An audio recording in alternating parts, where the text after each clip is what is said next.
Albino alien wolf pup infested with millions of parasites until the human mechanic inherits it. The auction yard reeked of burnt ozone, engine grease, and desperation. On the outer rim of the Xerox salvage moon, this place wasn't for the faint-hearted. It was where forgotten tech, rusted ships, and unwanted creatures were sold off by the lowest bidders, and sometimes those with nothing better to do. Jax Marin, a freelance mechanic with a busted ship and less money than pride, only came for spare couplings and thermal relays. He never expected to leave with a dying alien pup. Next up, lot number 342, biolife form, level 4 contamination, albino variant, species unknown but likely offshoot of Canid-class predator. Discarded from Ardani's genetics. Open bid at 10 credits. The cage was wheeled out under a flickering light. Inside lay a trembling ball of pale fur, its skin bloated and crawling, its white muzzle cracked and bleeding. The creature's crimson eyes barely opened. It didn't growl. It didn't whimper. It just shivered. The audience groaned. Infested, someone muttered. Should have been euthanized. 10 credits, another scoffed. You have to pay me to take that thing. Jax found himself staring. It wasn't just the poor condition. Something pulled at him. A memory flickered of when he was a boy and found a broken cooling drone half buried in the junk fields. Everyone said to toss it, but he rebuilt it. Turned out to be the best little helper he'd ever had. He raised a hand. 10 credits, he said. Laughter rippled. Sold. The auctioneer barked, eager to move on. Buyer beware, no returns. Day 1. The pup didn't move on the way back to his workshop. Jax ran dozens of scans. The parasite count was astronomical. Millions of microscopic, worm-like organisms embedded under the skin, in the lungs, the digestive tract, even the brain. A biotech infestation like this would have killed most creatures. But the pup clung to life. Damn, Jax muttered, kneeling beside it. You're a stubborn little thing. He bathed it in sterilizing foam, clipped away matted fur, and hooked it to a low-drip nutrient line. The pup's mouth opened once, soundless. Just a dry breath. I'm not going to hurt you, Jax whispered. He didn't expect it to understand, but he said it anyway. Day 2. Jax modified an old med drone to deliver customized nanite therapy. It wasn't designed for alien biology, but with some creative coding.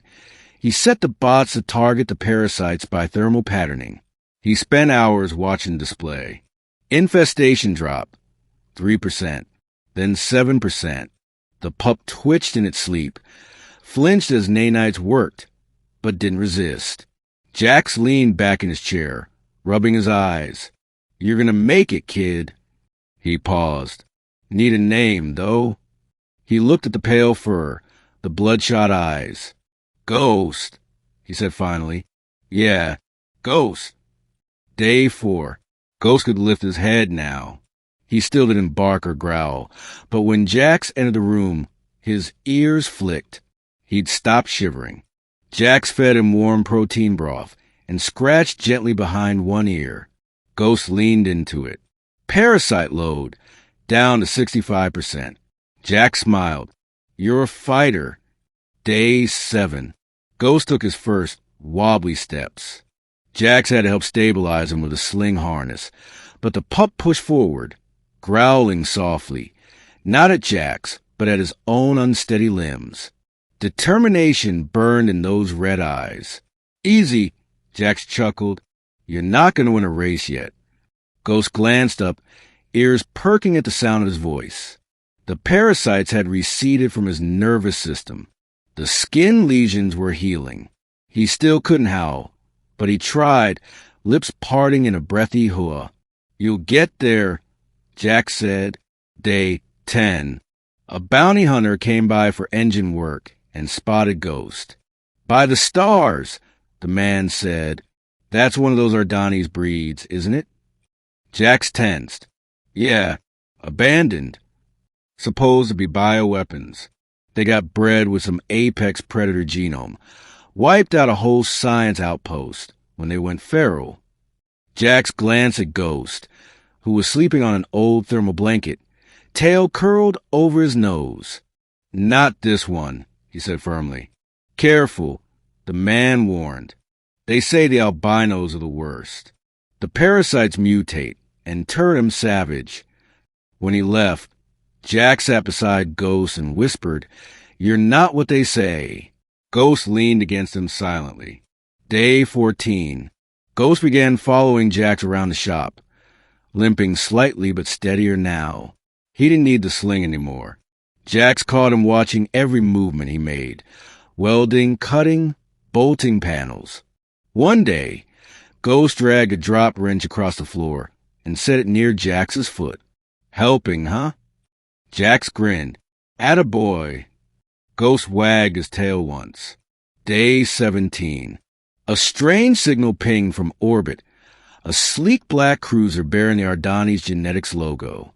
They hailed the station. "This is Ardani's Retrieval Division. We are searching for unauthorized bioassets. You are ordered to comply with boarding and inspection." Jax's blood went cold. He looked at Ghost, who stood tense, ears flattened, teeth bared. "No way," Jax muttered. "You're not going back there." He powered up his workshop's cloaking field and smuggled Ghost into the ship's engine compartment beneath thermal shielding. When the Ardani's team entered, they found nothing, just a grumpy mechanic, a rusty ship, and a half-disassembled fusion core. They left in frustration. Day 20. Ghost stood tall now, thin but strong. His fur had returned, snowy white and smooth. The red of his eyes no longer looked feverish. It gleamed like molten crystal. And when Jax opened the hangar doors, Ghost ran for first time. Fast, wild, joyous. He didn't chase anything. He just ran. Tail whipping, body stretching with freedom he never had before. Jax watched with quiet pride. "You're something else, Ghost." Ghost barked. It was hoarse, rusty, but unmistakable. Jax laughed. There it is. Epilogue 2 months later. Ghost had grown to the size of a small hover bike. He wore custom armor plating on his shoulders and back, lightweight jointed, made from starship hull alloy. Jax even rigged a comlink node behind one ear to send basic signals. Location pings, alerts, danger codes. They were inseparable now. Word spread of the ghost wolf and the mechanic who saved him. Some called it foolish. Others called it brave. But Jax didn't care. When raiders attacked a mining colony and Ghost tore through the perimeter drones like lightning, the colonists stopped questioning. When Ghost sniffed out a reactor leak before it could trigger an explosion, they gave him medals. But Ghost didn't care for medals. He only cared to return to Jax's side, curl near his bunk, and listen to the quiet hum of tools and soft humming. Once discarded and dying, now feared and beloved. Once alone, now bonded. And every night, Jax would scratch his thick white fur and whisper, "Told you you'd make it."